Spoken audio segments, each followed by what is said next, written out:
Asperger syndrome is a condition that I have and is defined as a lifelong personality disorder evident from childhood and is a form of autism. People do not change, at times do, see it in my face. Persons with the syndrome are often avoided and ill-treated because they appear unusual or aloof. I was a late bloomer, starting school later than others. I struggled with poorly taught school subject matter and was afraid of the teachers. I also experienced hardship at home with cold and distant parents and isolation from my siblings. Frustration with the outside world, which is so hard to comprehend, may provoke aggressive outbursts when stressed. I often had tantrums for which my father beat me beyond acceptable present-day standards. This appalling treatment intensified my anxiety. My name is Robert John Burton, and I'm here to tell you the stigmas associated with autism are wrong. I alienated others when I was making a stand against bullies. To avoid punishment, I learnt masking techniques and could be so calm as to be considered intellectually challenged. Brain scans showed a high anxiety of Asperger's. Even at an early age, I knew my parents were not up to much and best left as soon as I could. However, people wanted to interpret that. They say you cannot criticise your parents so harshly, or later in life I was constantly told I had no right to criticise anyone else, and I was told I was my own worst enemy.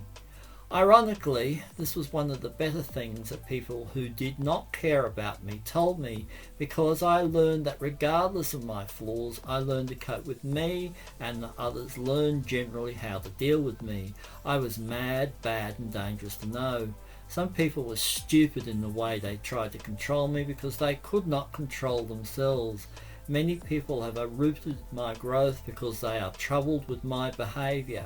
An Aspen tree must be resilient to grow and bloom.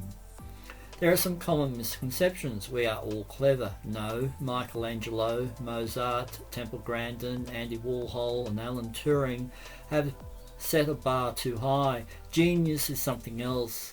But what is true is almost all of us have compulsions. We collect things, we order things. Aspies seem to take refuge in intense hobbies or interests. Mine was art and building sculptures. People often try to change me. Good luck with that. I like constantly trying to connect with my eyes, trying to have dull small talk and worrying about what I am doing rather than concentrating on your own jobs. Wastes a lot of time and spoils a lot of good work. It doesn't look like that from the outside. Nevertheless, rejection hinders my life. Everyone is connecting with each other for the most part. They play sport, plan careers, go to parties, but every time I make a move, it is on my own. I've tried so hard to please others and have worked so hard to make stuff happen well for others. Now I've learnt my lesson. Making other people feel comfortable around me is exhausting. People never apologise to me for their appalling behaviour. It is always my fault rather than not considering everyone is neurotypical. Unfortunately, it is very natural to ostracise people that are different. History is built on the killing fields and ideologies that see everything only in their own terms. Anxious people make people feel uncomfortable and they don't know what to do. They want you to go away. I once told a hardened war criminal my life story and he never spoke to me again.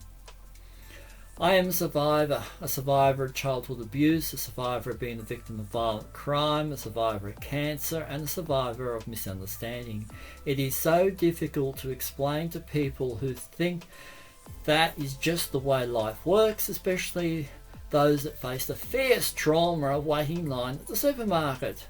People do not always respond. You need to build that relationship first. I tried that, a few rare tights with friends for a long time, then down the snakes as the ladders burned and crashed. I needed help and ended up with some poor choices.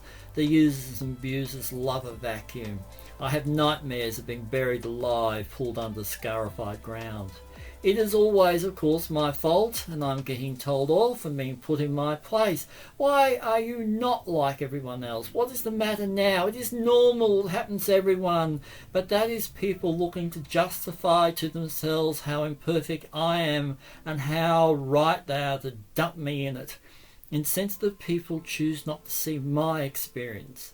So if someone confides in you that something is really difficult and tough in their lives, then it probably is, and it really does not help to tell them that it will be fine. After all, given a chance, I can prosper and I can survive regardless of me.